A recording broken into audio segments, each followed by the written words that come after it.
One guy has 1,000 points. Another guy is a crybaby. This is the Hockey Show. ما في وقت للعب 9-1 كونتينيو 20 من كاستوديو نقني ولا لازم نشوف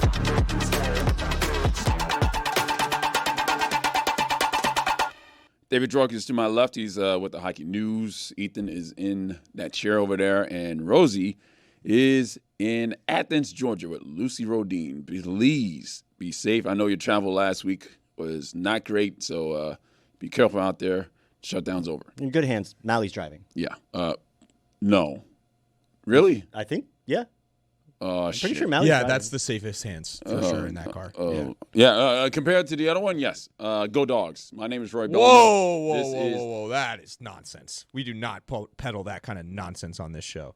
Go Dogs. No. Go Tigers. My name is Roy Bellamy. This is The Hockey Show. We are on YouTube. Please follow us there at The Hockey Show DLS. We got TikTok at The Hockey Show 7, and we got Instagram and Threads at Hockey Show DLS. Apologies to my voice, because yesterday was not a good day. Anyway, Hockey Hall of Fame inductions happened this week. Joe Thornton, Zdeno Chara, Duncan Keith, Alexander Mogilny. Is about time for that. Jennifer Botterill, Brianna Decker. They all went in as players. As you can tell, my voice is on. Jack Parker and Danielle Savaggio went in the builders category. Now, let's look at the players over here. Now, Duncan Keith is in the Hall of Fame. Yeah. Everything because of what happened in Chicago, 3-time Stanley Cup champion. That man, I would say, Gustav Forsling, as far as durability and longevity, is right there. I mean, he is an Iron Man on the ice. And he had one short year stint in Edmonton. He got in within 3 years of his retirement. Got in really, really quickly. So, yeah, congratulations to him. Joe Thornton. Jumbo. Yeah, I thought he was the missing piece in Boston when he was drafted there, and did not work out. He got traded to San Jose. Got to his one Stanley Cup final. Unfortunately, did not win, and you know why I'm saying unfortunately. I'm aware there. of what happened in that series. Yeah. And that was the one that Fleury didn't start, right? I believe it was, yes. I believe it was. Zdeno Chara. Now, he started his career, as Wayne Gretzky said, could not skate at all. And just big. Yeah, I mean, he's really too big to skate.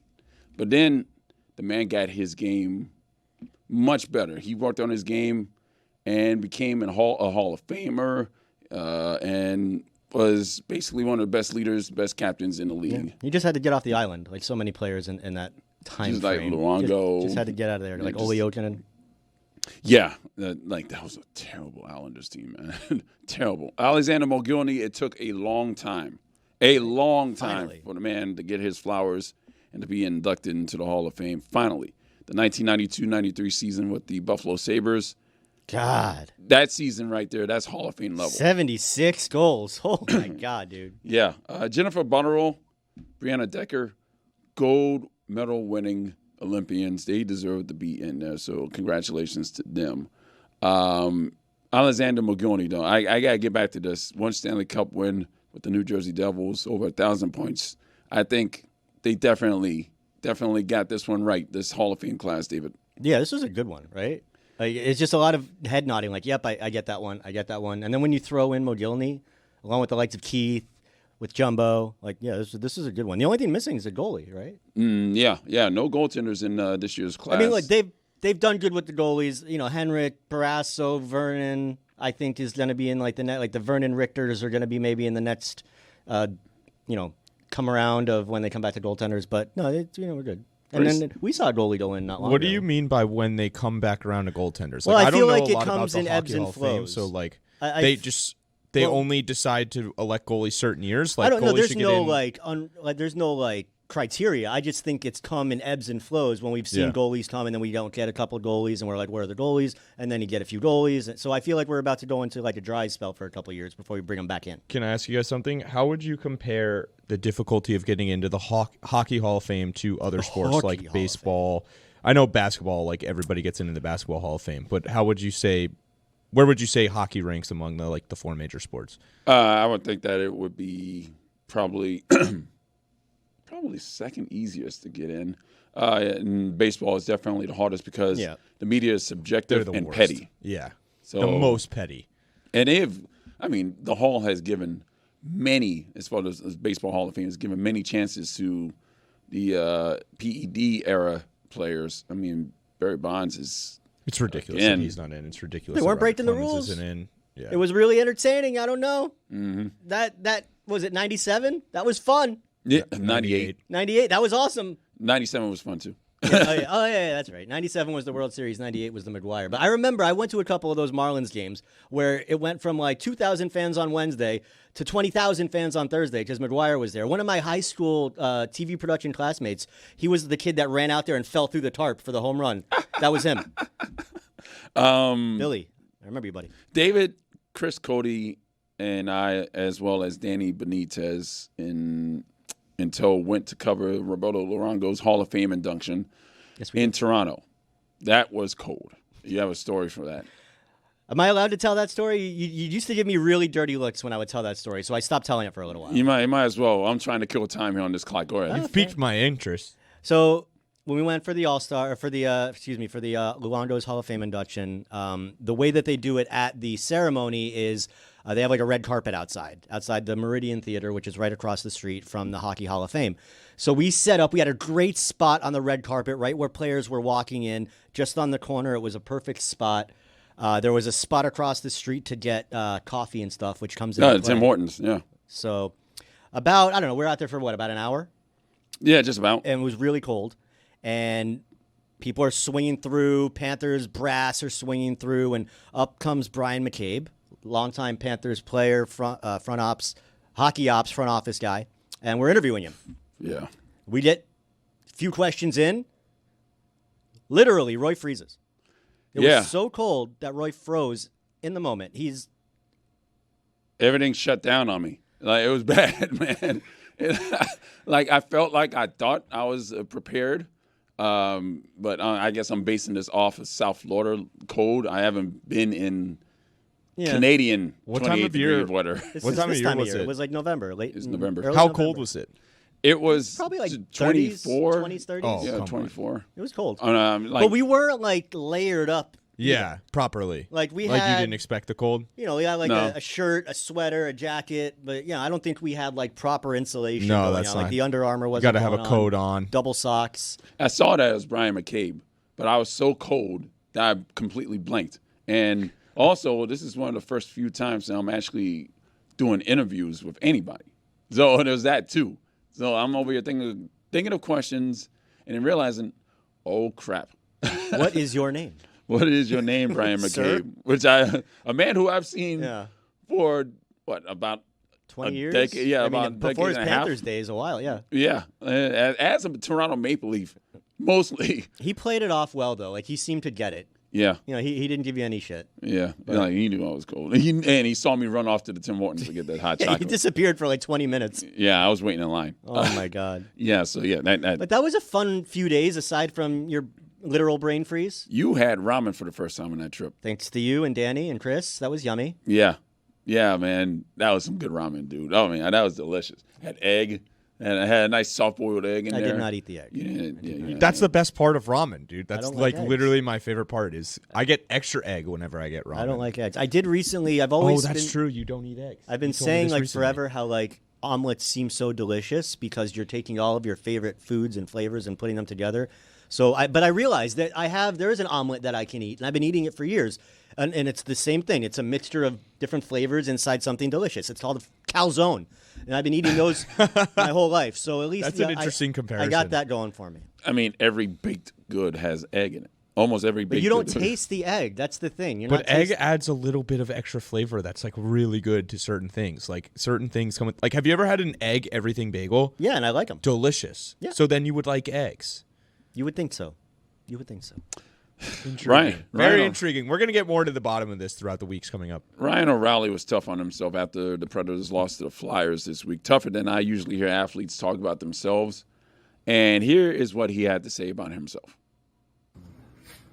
For myself, number one center, and just turn the puck over everywhere.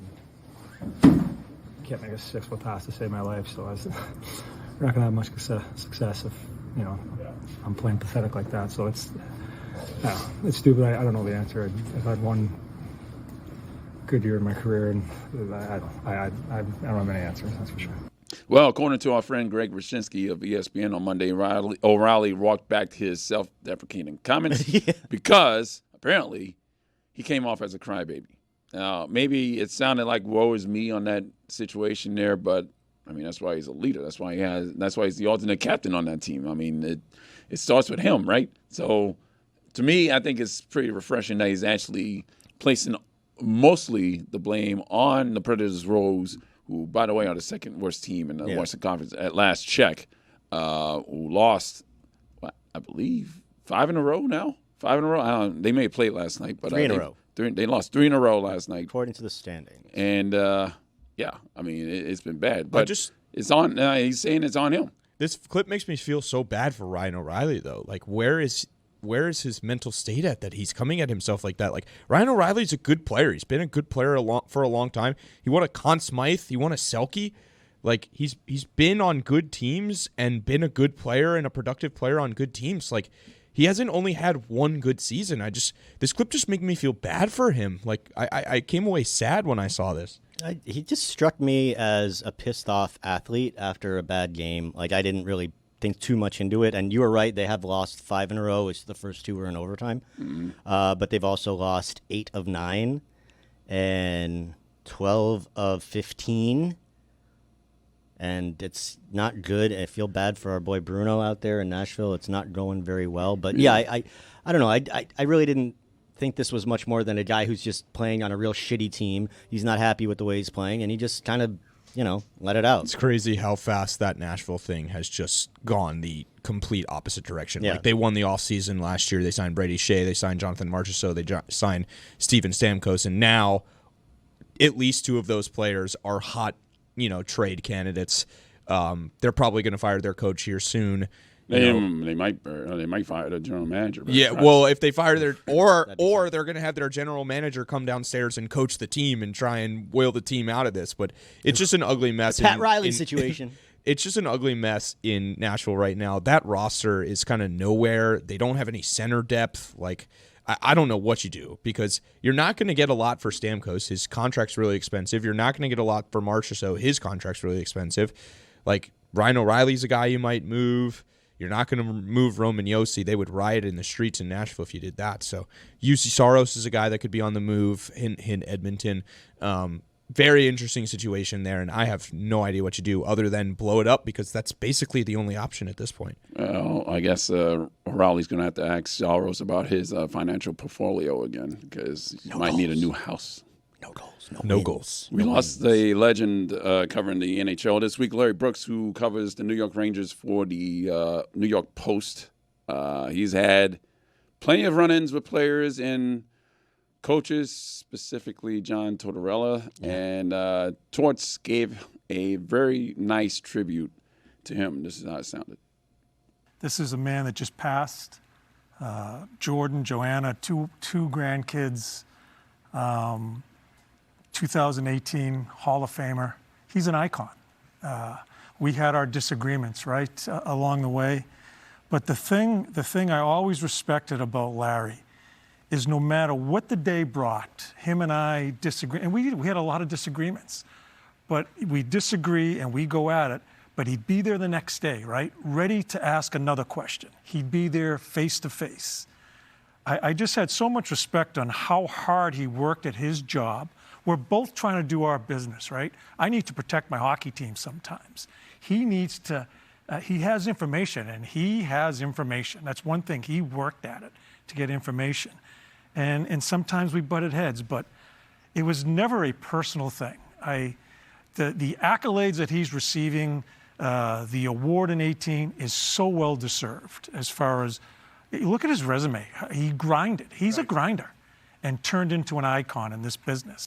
Yeah, Rangers fans read what he wrote every single time, and you have a story about him. Now, you loved his stories, is what I should say. Actually. Oh, yeah. I mean, Larry Brooks' Sunday column was like one of the first things I can remember being able to read from down here, just because I had family that was from New York. They would get paper delivered down here. Yeah, it kind of hit me in the face. I didn't know he was sick. I had the pleasure of meeting him a few times over the last few years when we've covered some of the bigger events where a lot of the league comes together. And yeah, I mean, I'm thinking about a lot of the careers that he impacted. Emily Kaplan. Man. Yeah, it sucks, Molly man. Up in New York. It's just like, I'm sorry I'm at a loss for words, but I'm just sad, man. It just sucks. Yeah, rest in peace there, Brooksy. We're going to miss you on that one. That's tough. So we're going to lighten the mood here, and we're going to go into Rosa En Un Minuto as my throat continues to suck. Go ahead and play the thing. Hi kids, I'm here with Maui. We're going to Athens, so I'm doing my 1 minute in the car. So, here we go. Oh. Hola hijos, este es un minuto de hockey con Rose y esta semana nos vamos a Pittsburgh donde no pasó nada, literal, nada. Los primeros jugaron solo 2 juegos y los otros perdieron. Y me dieron la semana más aburrida de este segmento que he tenido desde que empecé. Primero, 2-1 contra los Diablos en shootout. Silos hizo una gran atajada y luego volvió a fallar los penales. Alguien ayúdelo, por favor. Después, 3-2 contra los Reyes. Fiala se logró 500 puntos, Murasov debutó y los Pingüinos solo existieron. Y Roy, este análisis, you're gonna like it. Sidney Crosby jugó y eso fue todo. Nada que agregar, nada especial. Así que, 2 derrotas, 0 emoción y yo casi me duermo viendo los highlights. Esto fue un minuto de hockey con Rose. Tu resumen semanal de pop, pasión y un poquito de caos. Aunque esta semana los Pingüinos no se deslizaron, solo caminaron. ¡Woo! Bye. So, she did that with the windows down, huh? Thank God she wasn't driving. I'm shocked she was. I'm completely shocked she wasn't driving. That was Rosa En Un Minuto. Thank you very much for that, Rose. And now it's time for Rose in a Minute. And in her stead is Cintia. How am I supposed to follow that up? In English. That's how you're supposed to follow that up. Go ahead, Rose. Go ahead, Cynthia. Here we go. Hey kids, this is 1 minute of hockey with Rose, and this week we're heading to Pittsburgh, where absolutely nothing happened. Literally, the Penguins played 2 games, lost both, and it gave me the most boring week since I started this segment. First, a 2-1 shootout loss to the Devils. Slivos made a great save and then fell apart in the shootout. Okay, there you go, you got it. Someone please help him. Then a 3-2 loss to the Kings. Fiala celebrated his 500th point. Murashov made his debut. And the Penguins just kind of existed. Oh, and Roy, you're going to love this. Oh, yeah. Sidney Crosby showed up. Physically, his impact, emotionally unavailable. So yeah, 2 losses, 0 excitement. This was 1 minute with Rose. This was 1 minute of hockey with Rose / Cynthia. Your weekly recap of puck, passion, and a little bit of chaos. Through this week, the Penguins weren't sliding, they were waddling. Woo! Thank you, Cynthia. That was excellent. I can never do what Rose does. Oh my God God. bless her. Well, at least you tried. Let's see what we got here. Silovs, Fiala, Murashov. Those are the names that were mentioned, and I will not say the other name that was also mentioned because, All right, it is time for Stat of the Week. The Hockey Stat of the Week. Hey guys, Hi, Ethan. I'm the stat nerd around these parts, so I'm going to give you a stat of the week. My stat of the week this week, we've talked a little bit about Carter Verhaeghe this year, and we've talked about how he's been really quiet on the score sheet, right? And I went last night to the game, and I was like, I really want to see what's going on with Carter Verhaeghe. He's just not putting the puck in the net, and I'm going to tell you guys why. Right now, my stat of the week, Carter Verhaeghe is bottom on the Florida Panthers in goals above expected with minus 3.5 goals above expected. He is shooting, I believe, 4.9% this year. Okay. For reference, his career low before this season in shooting percentage was 8.3%. The point I'm trying to make here is that Carter Verhaeghe, we talked about Sam Reinhart being a regression candidate last year. Carter Verhaeghe is a regression candidate. Eventually, the puck's going to go in the net for Verhaeghe. He's going to start finding his shooting touch again. He's going to start pouring in the goals, and that's when the Florida Panthers offense is really going to be unlocked. We'll see if it comes when when Matthew Tkachuk returns to the lineup, but I'm banking on that right now. Carter Verhaeghe, he's going to turn it around. All right, there you go. Yeah, those boys need to finish. They absolutely need to finish. There have been way too many games where they have, either missed the net or, as usual, got their shot blocked. So they have got to finish on these shots, man. It's time for wins and fails of the week, presented by Jägermeister. Serve it cold or don't serve it at all. Jägermeister, damn, that's cold. For more, visit Jägermeister.com. Drink responsibly. God damn it. Wow. I wasn't sure if that smile was you just upset talking about alcohol because you haven't had any in so long, or if it was for the voice crack. It's for the voice crack, man. I mean, listen to me. Don't listen to me. This is like teenage Roy. You bessin'. This is Roy that was watching the Panthers go to the Stanley Cup final in '96. Oh, yeah. Yeah, Mellenby. Niedermeyer. Yay. All right, there you go. My win of the week, we're going out to Colorado for a young 8-year-old by the name of Luke Graham, who's becoming better known to the hockey world as the Rink Dude. He created his own brand called Rink Dude. You can see if you're watching on YouTube, you can see the gear. There's hats, there's hoodies, there's stick wax. The whole point of this business that he started was to raise money for kids who can't afford to play hockey. This is one of the coolest things I've heard in a long time. I actually reached out to them to find out where we can get their gear if we're not in Colorado. They said that they have a website that's launching within days, is what I'm told. But he's on Instagram at Rink Dude, nice and simple. It's just a really cool thing. His dad's actually former NHL goalie John Graham, who won a Stanley Cup with the Lightning 22 years ago now. But this is just awesome. I love it. I love everything about it. Rink Dude. You'll see me sporting their gear in the not-too-distant future, hopefully. All right, my win of the week comes from the bald head of Artemi Panarin. Through the first 14 games of the season, Panarin, with hair, scored 2 goals, 5 assists, and was a -5.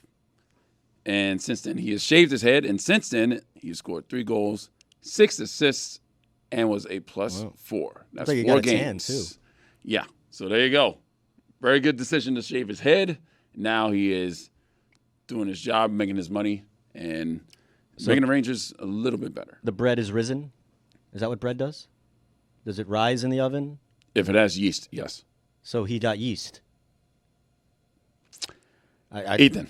My win of the week comes from last night, boys. Something we'll certainly talk about in the Panthers den. Brad Marchand scored his 1,000th point of his career last night, and this was such an awesome moment. I was at the game, and the whole Panthers team poured out of the bench, and I was kind of like, it took me a second to realize why they were doing it, and then as the whole team came out, I was like, oh, this is Marchand's 1,000th point. And it's just an amazing moment for him. I mean, the way he's been embraced by the team. And then this afterwards as well, this picture, look at the legendary That's cool. amount of legend in this picture. Sergei Bobrovsky, Alex Ovechkin, and Brad Marchand. There's over like 2,000 combined points in that picture, 437 wins, and 5 Stanley Cups, 3 Hall of Famers. Just an awesome picture after the game, and great moment for Brad Marchand. All right, what's your fail, David?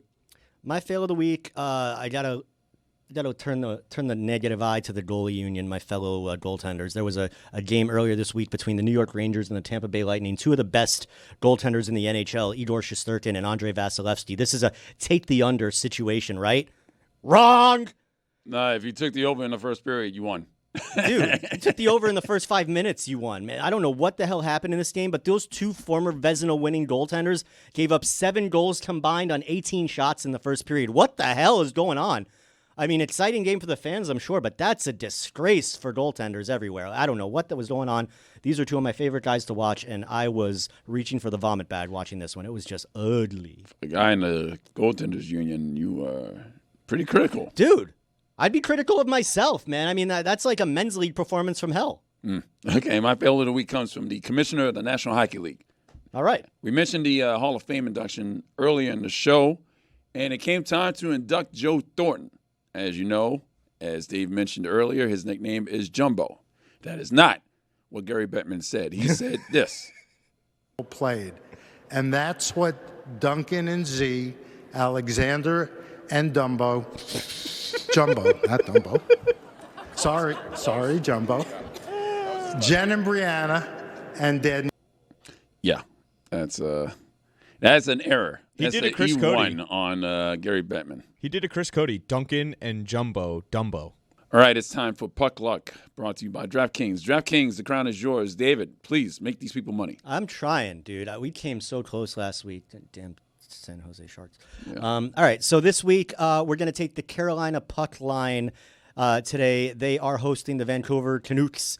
The Vancouver Canucks. Blackhawks? Carolina's coming off a frustrating 4-1 loss to the Capitals, and they're on 2 days rest, whereas Vancouver has given up 10 goals in their last 2 games, both back-to-back losses. So I like Carolina at home tonight. I also like Nikolai Ehlers going over the 2.5 shots on goal prop. He's hit that in 5 of his last 6, and he had 4 shots or more in all 5 of those. So he's been humming along. And then later on, there's the St. Louis Blues hosting the Philadelphia Flyers. In that game, I like Blues forward Dylan Holloway to go over his shot prop at 1.5. He's hit that in 6 of his last 7. Full parlay odds on this little magic is plus 452. So go win yourself some money.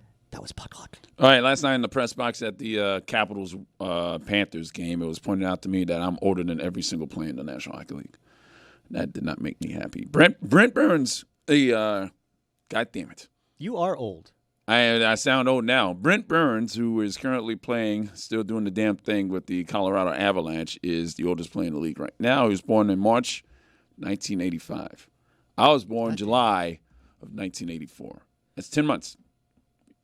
10 months. Listen That's here, not 10 young months. buck. That's 14 months. He was born in March of 85, and you were born in January of 84. Let's see. Get this That's calculator 14 out. months. Is that 14 months? Yeah, because yeah. So because you're 12 an plus entire, 2. You're a year and 2 months older than him. I was told there would be no math. Isn't that your line usually?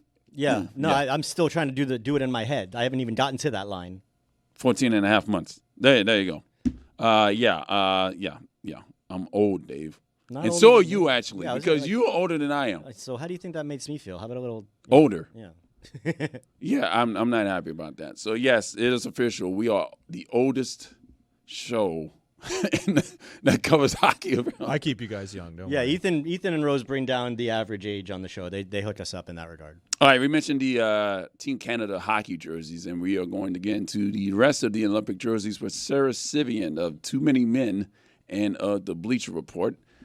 She's a friend of the show, and she is a fashionista. Yes, she is. She Yes. knows way more about it than we do. Yeah, and I'm sure she probably does not like the jerseys as I well. want to know what she has to say, to be honest. I mean, Amin and Jeremy yeah, like the jerseys. differing opinions. So I had different opinions. So if you're on DKN, you can watch that interview on YouTube. Sarah Sivian is coming up next.